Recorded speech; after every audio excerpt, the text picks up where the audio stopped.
پێشەم شتەچی لە هەفتەی ڕابردوو ئەکاونتی پلەیستێشنەکەم هاکرا بەداخەوە ئەکاونتی پلەیستێشنەکەم لە گروپی ژیرەکان تاوی ئەپدێتەکانم پۆست دەکرد ترکە بە ترکە هەشتا کە ڕووی دەدەم لەناو یاری کردم و ناکاو ئەکاونتی پلەیستێشنەکەم کە لۆگاوت بوو لە مۆبایلەکەم تۆزێک تۆنڕە لینکێک مابوو نمابوو نەمتوانی پاسوەردەکەی بگۆڕم نمتوانی ئیمێڵەکەی بگۆڕم ئەوەن دەمزانی کە هاکرا و لە دەستم نما و سعات چەندی شەوە 12 شەوە پۆستێکم کرد لە گروپی ژیرەکان وتم ئەکاونتەکەم هاکرا و دوعای خێرم لێ بکە کوردی مختصری ئەکاونتەکەشم بای 55 وەرەقە یاری تێدا نزیکەی 7 ساڵ 8 ساڵە یاری بە ئۆنلاین دەکڕم و زۆربەی ڤیدیۆیەکانیش بینیوتانە کە من یاری زیاتر بە ئۆنلاین دەکڕم بەدیستە یاری ناک بشکڕم دەیبمەوە بازار دەیفرۆشمەوە دەیکەمەوە ئۆنلاین یاریەکە یعنی من کۆلکتەرێکی دیجیتاڵیم کەشتێکی خراپە لە بەرەوەی شتێکی بەسەبێ هەموو گەمەکانت دەفەوتێ کە وشی مامەزانای ببیە کۆلکتەری فیزیکاڵی زۆر باشتر پیاوانەترە بەڕاست نەنووسمەوە شەوی تا بەیانێکی قسەم لەگەڵ چەندین کاربەندی پلەیستێشنی دەکرد لە تویتەری قسەم لەگەڵیان دەکرد لە تویتەری چەندین پۆستم کرد سپاسان دەکەم بۆ کەسانی کە فۆڵۆیان کردیمە لە تویتەری لایکیان کرد ڕیتویتیان کرد پشتگیرێکی گەورەتان کردم زۆر سپاسان دەکەم قسەم لەگەڵ تیمی پلەیستێشن کرد لینکێکیان لە بۆ ناردم قسەیان لەگەڵ بکەم این لینکەکە نەدەکراوە هەوڵمدا لە کۆتاییدا لینکەکە کرایەوە بەڵام وتیان ئێمە تەنیا ڕۆژانی دووشەمان و هەینیان بەردەستینە بە پەیوەندیکردن ڕقم مۆبایلەکیاندا بە کۆڕاچی بە مۆبایل خۆمان تەلەفۆنمان کرد کارتم خلاص بوو نزیکەی 15,000 کارتش کۆڕش 15 سەرف کرد نەمتوانین کۆنتاکتم لەگەڵ پلەیستێشنی لازممە ساعات 3 شەوەیە قسەم لەگەڵ یەک دوو هاکەری کرد هەیەکەشیان هاکەرێکی ئینگلیزی بوو لە ئینستاگرامی نزیکەی بای $100 پارەم پێدا تاوەکو ئەکاونتەکەم هاک بکاتەوە لە بۆ بینتەوە ئەویش دەربی لێدام پارەکەم ڕۆیشت و ئەکاونتەکەشی پێ ناتەوە بۆ بەیانی ئەمە نەنووسیمە ئیمتیحانیشمێ لە کۆلێژی چیمە کۆلێژی امتحانەکەم کردیە کە زۆر باش بووم بەڵام نەنووسم هیچ ئەو شای نەنووسیمە تقریبان سەرداوەکم لە بەدیاکردکەوە هاکەرەکە دەمزانین لە کوردستانە لە بەرەوەی یوزەر نێمەکەی منی بەدەستکەوتێ پێتان ناڵێم چۆن هاچی کردی یاخود ئەکاونتەکەمی چۆن دزیان لە بەرەوەی نامەوێت کەس دووبارەی بکاتەوە بەڵام تقریبان دەمانزانی سەبلەوە مەدیاکە تەلەفۆن بۆ ئاسایشی کرد لە بۆ پۆلیسی کرد کەسێکیان پێدا وتیان لەوانەیە لە سۆران بیتن دوارە سۆران نەبوو سەبلەوە مەدیار پۆستێکی کەم کرد لە گروپی ژیرەکان وتم نزیچین لەو کەسەی کە ئاشکای بکەن هۆکارەکەش چۆن بوو دەمانزانی لە ڕێک چەند کەسەکەەوە ینی هەواڵمان پێگەیشت کە کەسێک لە ئەو ئیشانە دەکەم ئەکاونت دزی لە ڕێی چەند ڕێگەیە کە باسییان ناکەم لە بەرەوەی شەشی خراپە دزینە بەڕاستی ینی هەیەک حرامە دووەم گوناحە سێمیشیان تۆ ئەکاونتێک دەزی بای 55 وەرەقەیە کە بگیرەی بەقەدەر دزینی 55 وەرەقە حکم دەکرێت ینی بەو شێوازە پۆلیس و ئاسایش بەمنیان وتیان بەو شێوازە حکمی دە کە بەڕاستی تەلەفۆنە پۆلیس و ئاسایش کرد بوو لەسەر ئەو بابەتێ لە بۆیان دۆزی تقریبان دەبان دۆزیەوە نزیک بوونە دۆزینەوەی بەڵام هاکەرەکە بە خۆی پەیوەندی پێوە کردم لە ڕێی گروپی ژیرەکان نامەی بۆ ناردم وتی داوای لێبوردن دەکەم و نازام چی لێم خۆشمە ئەو ئیمێل ئەو پاسوەرد ئەکاونتەکەی پێدامەوە من هیچ کاردانەوەیەکم بەرامبەری نەبوو تەنیا چەند قسەیەکم لەگەڵی کرد کاردانەوەیەکی گەورەم بەرامبەری نەبوو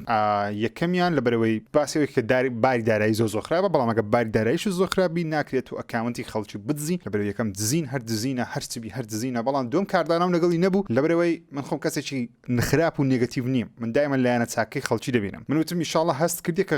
غەڵەتەی گەورەت کردیە ئینشاڵڵا دووبارەشی مەکەوە واز لە خەڵکی بینە پارەت نەبوو مانای ئەوەی نییە بچی دزی بکەیت سپاس بۆ خۆم سپاس بۆ ئەوەی خۆشەویست بۆ خەم خۆریتان ئەکاونتەکەم وەرگرتەوە ئیمێل و پاسوەرد و یوزەرنێ هەموو شتەکانم گۆڕیە هەڵمداوە بەهێزتری بکەم بەڕاستی داوەشەی پلەیستێشن سێڤەرێکی زۆر خراپیان هەیە ئەکاونتێکی $5,000 زیاتر لە $5,000 ڕۆیە کەچی نەیانتوانین لە بۆم بینەوە لەبەری کەستمەر سەپۆرتیان یەکجار وێرانە دووبارە داوەشەی پلەیستێشن دووبارە سپاس بەخوای گەورە سپاس بۆ ئەوەی خۆشەویست ئەکاونتەکەم وەرگرتەوە حەزم کرد لە بەرنامە سفرەژیری زیاتر باسی کەم پێویستی بە ڤیدیۆیەکی گەورە نەبوو تەنیا ئەپدەیتێک بوو زۆر سپاسی خەم خۆریتان دەکەم گەورەترینەوە یاریانەی لەو هەفتەیە بڵاو دەکرێتەوە چەند یاریێکی بچووکی تێدا بەڵام یەک یاریش تێدا کە زۆر گەورەیە بەڵام ئێستا بەو شێوازە گەورە نییە و گەورەشە تقریبا یاری Grand Theft Auto 5 لەسەر PlayStation 5 و Xbox Series بە ڤێرژنی نوێ بڵاو دەکرێتەوە بەڵام کە ئەوڕۆ 11 تاوەکو ئێستا ڕۆکستا بە فەرمی ڕای نەگەیاندێ کە بە خۆڕاییە یا بە پارەی ئەوگرێدا تەمشا ڕۆکستا بلۆک پۆستێکی لە ڕێگەی PlayStation و Xboxەوە بڵاو کردەوە خۆشی بلۆک پۆستەکەی بڵاو کردەوە دەڵێ ڤێرژنی نوێی یاری GTA Online و GTA 5 ستۆری مۆدەکە کواڵەتەکەی بە سێ زۆر مۆد بەردەست دەبن یەکەکیان 4K 60 فرێمە بەڵام بە داینامیکە کواڵەتێکە ئانی ڕێزەلوشن بەرز و نزم دەبتەوە یەکەکیان فیدڵەتیە 4K نیتیڤە بە 30 فرێم واتە 4K ڕاستەقینە بە 30 فرێم و یەکەکیان ڕێی تریسینگ و ینی وەکو مۆدی یەکەمە ڕێی تریسینگ و داینامیک 4K بە 60 فرێم کە بەردەوام ڕێزلوشن دێتە خوارد پێم وایە ئەویان 2K دەبیتن لەگەر ڕێی تریسینگش تێدابی 60 فرێمیش بێسە PlayStation 5 بەڵام تای پۆستەکەم چەند جارە خوێندەوە نایانگوتیە ئەو یاریە بەلاشە یاخود بە پارەیە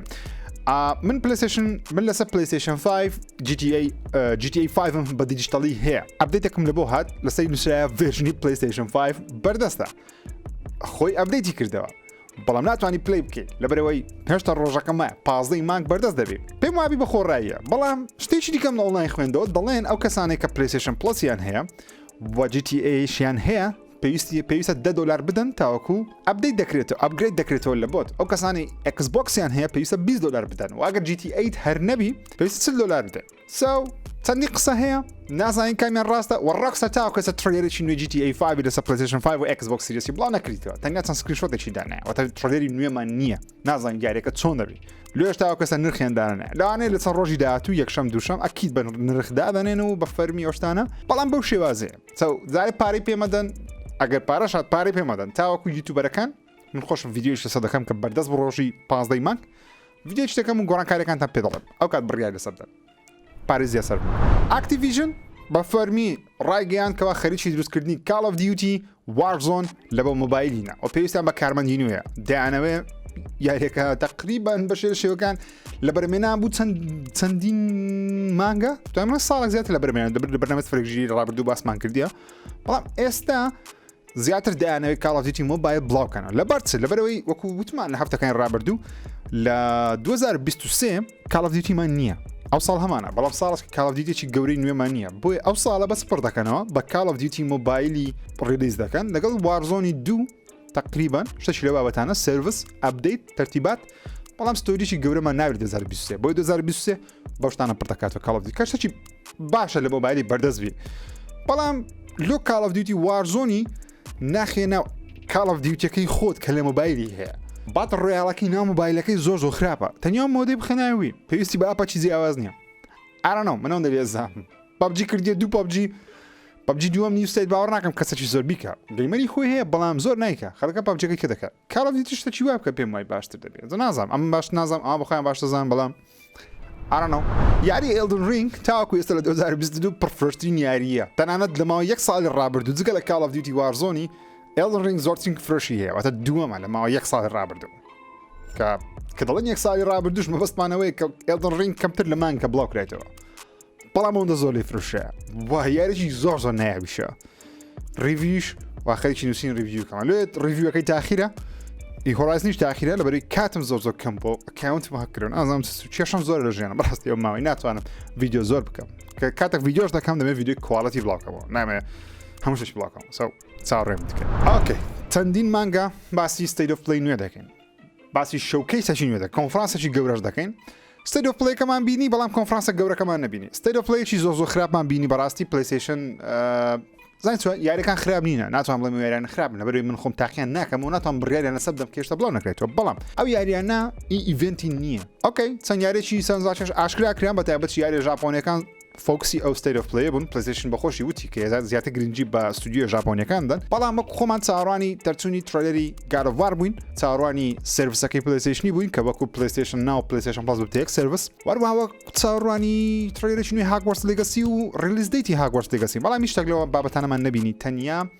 چەند یاریێکمان بینیم بۆ منە یاری Forspoken دواخرا ترێلەرێکی نوێ لە بڵاوکرایەوە دواشخرا بڕیارە لە 11 مانگی دا لەسەر PlayStation PC بەردەست بین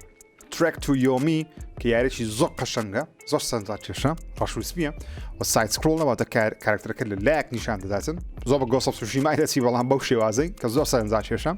لە بەهاری 2020 بڵاو دەکرێتەوە لەسەر PlayStation Returnal Ascension ئەپدێتێکی نوێ یاری ریترناڵە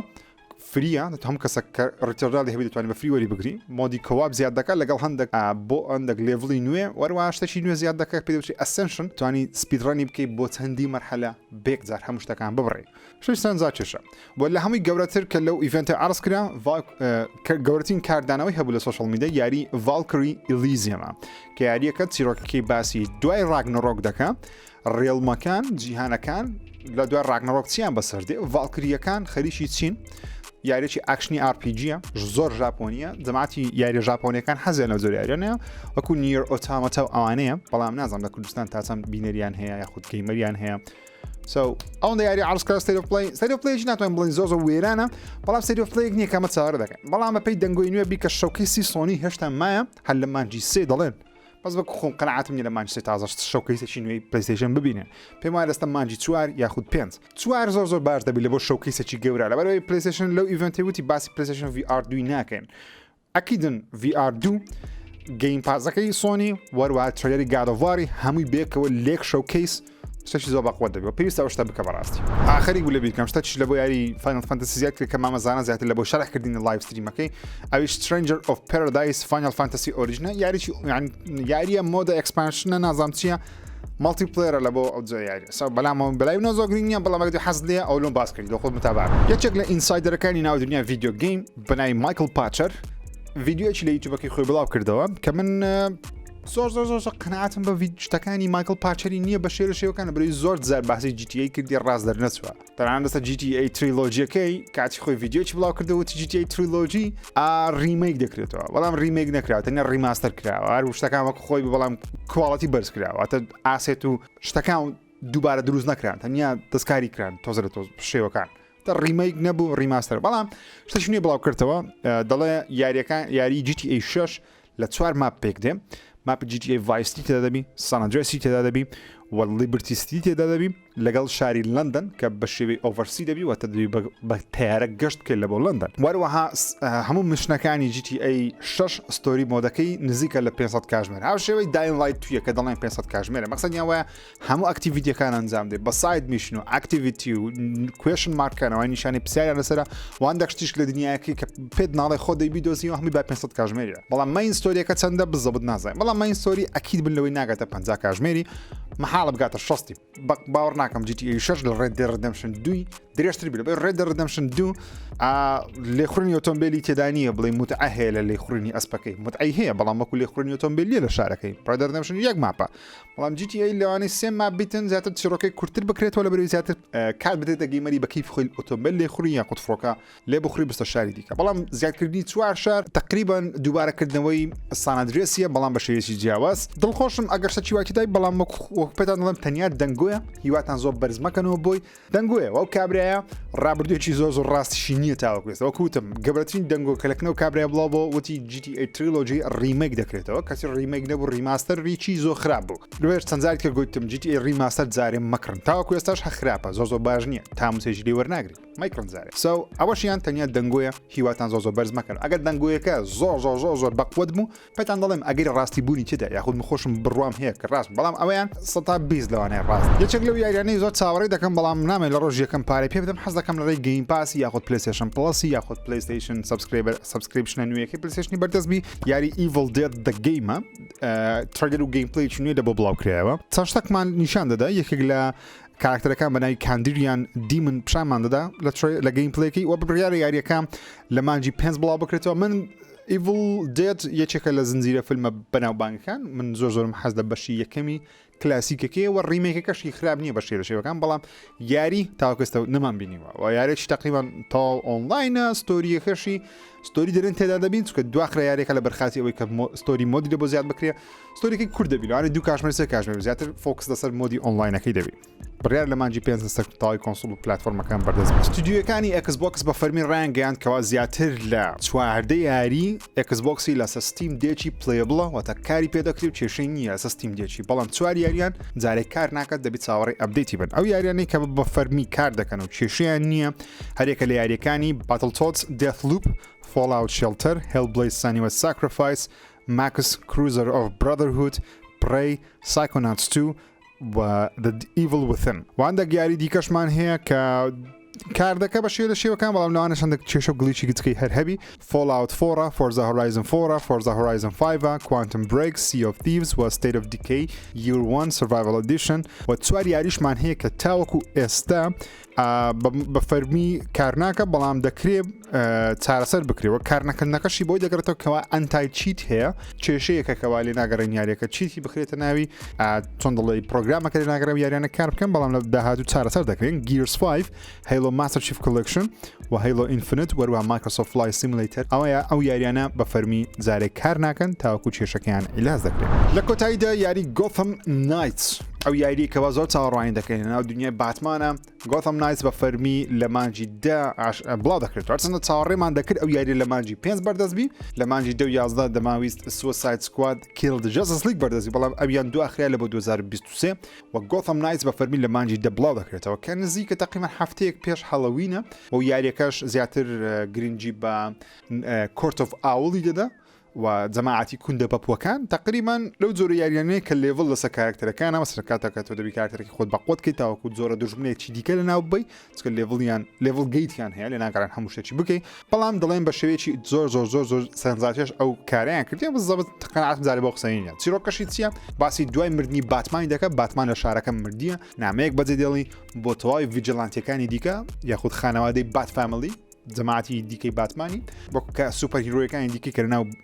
دنیای باتمانی هەنا ئەوان دەبێت ڕوبەڕووی خراپەکارەکانی کورت ئۆف ئاوڵی ببنەوە مانجی دا خۆتان حازرکەم بڵاو دەکرێتەوە دوایین ڤیدیۆشم کە زۆر سەرنجاتشە یەکێک لە بۆسفایتە قورسەکانی یاری ئێلدن ڕینگ ئامەڵی نیایە ئەو کچە قژ سوورەکەی کە لە تڕیلەرەکان هەیە یەکەم تڕیلەریش ئەوی تێدا بوو بۆسفایتەکی زۆر ئیزعاجە بۆسەشی زۆر ئیزعاجە لەبەرەوەی کاتێک کە یەکجار لێت بدە خینی خۆی پڕ دەکاتەوە مەسەڵەن تۆ 1 ساعت خەریکی لێت دەیتاوەکو خینیوی کەم دەکەیەوە هێڵتیوی دادەبەزێنی بەڵام ئەو یەکجار دەستی پێت کەوی یاخود بە شیڵدەکەشت بکەوی خینی خۆی بەرز دەکاتەوە خینی تو هەردێتە خوارە خینیوی هە بەرز دەبتەوە عکسی یەک ئیش دەکات بۆسەشی قورسە بەڵام لە بۆ گەیمەران قورس نییە گەیمەر هەیە بە ڕووتی تەماشای ئەو ڤیدیۆی بکەم بە ڕووتی بە دوو حرەکەی هەندێک حرەکەی سیر دەکات هەندێک شت بەکاردێنی یەکسەر دەیکوژی تەماشایکە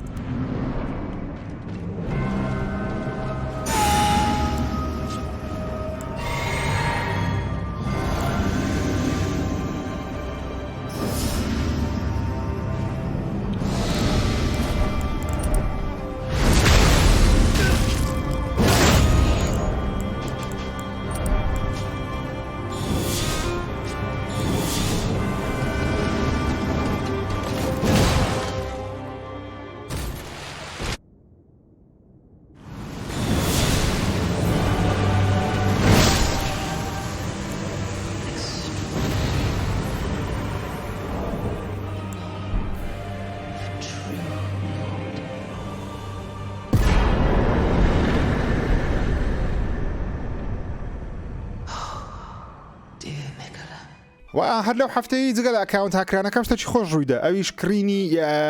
کۆنسۆڵی نیتندۆ سویچ ئۆڵێدیە کە زۆر دڵخۆشمە کۆنسۆڵام و یاری خۆش تێدایە لە چەند ڤیدیۆی داهاتوو زۆر یاری تاقی دەکەینەوە مەسەڵەن ئەوە تەنیا یاریەکانی ماریۆ ئەوانە پێ ناکرێن بەڵکو یاریەکانی وەکو ئەساسنە دوومە ئەوانەش پێ دەکرێت یاری گەورەش پێ دەکرێت پلەیستێشن و ئەکسبۆکسیش چاوەڕوانی ڤیدیۆی نیتندۆ سویچی بن لەو هەفتەیە ئینشاءالله تکات دەکەم دگمەی لایک سابسکرایب لەبیر نەکەن تا ئەڵقەیەکی دیکە بەرنامەی سفرێک ژیدی بەخوای گەورەتان سپێرم خوداتان لەگەڵ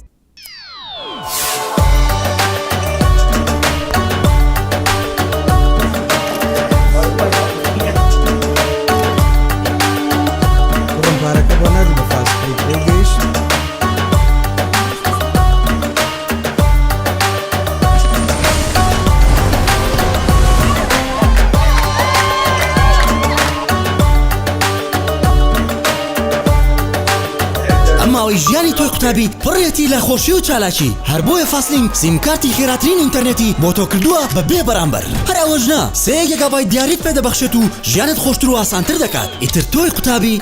لەگەڵ فاستلینک خێراترینی